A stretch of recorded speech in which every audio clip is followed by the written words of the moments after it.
தமிழக மக்கள் உங்கள் அனைவருக்கும் என்னுடைய வணக்கமும் என்னுடைய நன்றிகளும். குறிப்பா திருச்சி கிழக்கு தொகுதி மக்கள் உங்கள் அனைவருக்கும் என்னுடைய ஸ்பெஷல் வணக்கமும் ஸ்பெஷல் நன்றிகளும். இதை நான் ஏன் இப்படி சொல்றேன்னா, என்னை இப்போ பெரம்பூர் தொகுதி எம்எல்ஏன்னு தான் சொல்லுவாங்க. பட் ஆனால் அது எலெக்ஷன் கமிஷனோட அந்த சட்ட விதிகளுக்கு மட்டும்தான் அப்படி.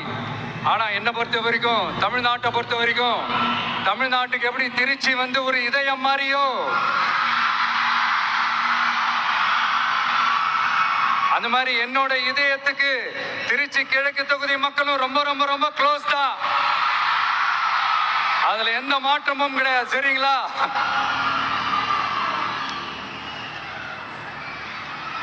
ஆட்சிக்கு சில வாரங்கள் கூட ஆகல.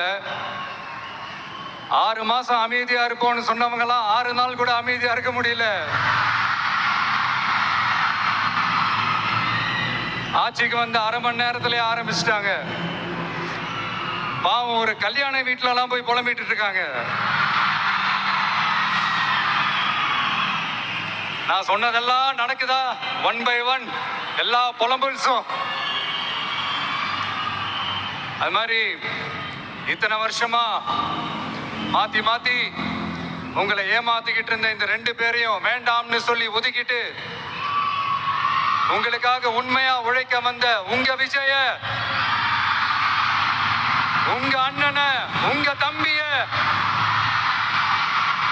முதல் அமைச்சரா இல்ல முதல் சேவகனா ஆக்கியிருக்கிறீங்க. தலை வணங்கி ஒட்டுமொத்த தமிழக மக்களுக்கும் இந்த நேரத்தில் என்னுடைய நன்றியை தெரிவிச்சுக்கிறேன்.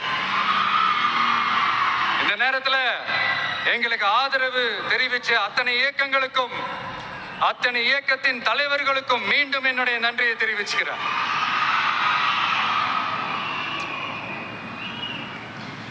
புரட்சி தலைவர் எம்ஜிஆர் அவர்களுடைய முதல் தேர்தலில் கூட இந்த அளவுக்கு ஒரு ஓட் பர்சன்டேஜ் வாங்கல அப்படின்ட்டு நிறைய பேர் சொன்னாங்க.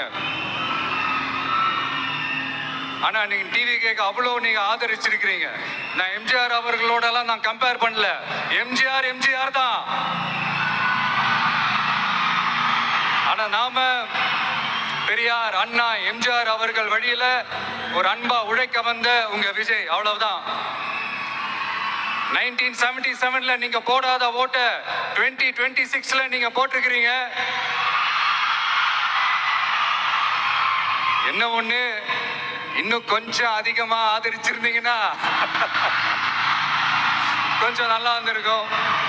பட் பரவாயில்ல, ஃபியூச்சர்ல வரப்போற எல்லா தேர்தலையும் உங்களுடைய முழு சப்போர்ட் என்னால வாங்க முடியும்ன்ற அந்த ஒரு நம்பிக்கை இப்போ என் மனசுல ரொம்ப ஆழமா பதிஞ்சிருக்கு. ஏன்னா நீங்க அமைச்சு கொடுத்திருக்கிற இந்த ஆட்சியில எல்லா நன்மைகளையும் நீங்க கண்கூடா பார்க்க தான் போறீங்க அப்படின்ற அந்த கான்பிடன்ஸும் இப்ப என் மனசுல ரொம்ப ஆழமா பதிஞ்சிருக்கு. யார் எந்த நிலைமைக்கு எந்த பொசிஷன்ல போனாலும் இந்த கிண்டலும் கேலியுமா பேசுறது இருக்கதானே செய்யும். நம்மளை பத்தி, நம்ம அரசியலை பத்தி, நம்ம பேச்ச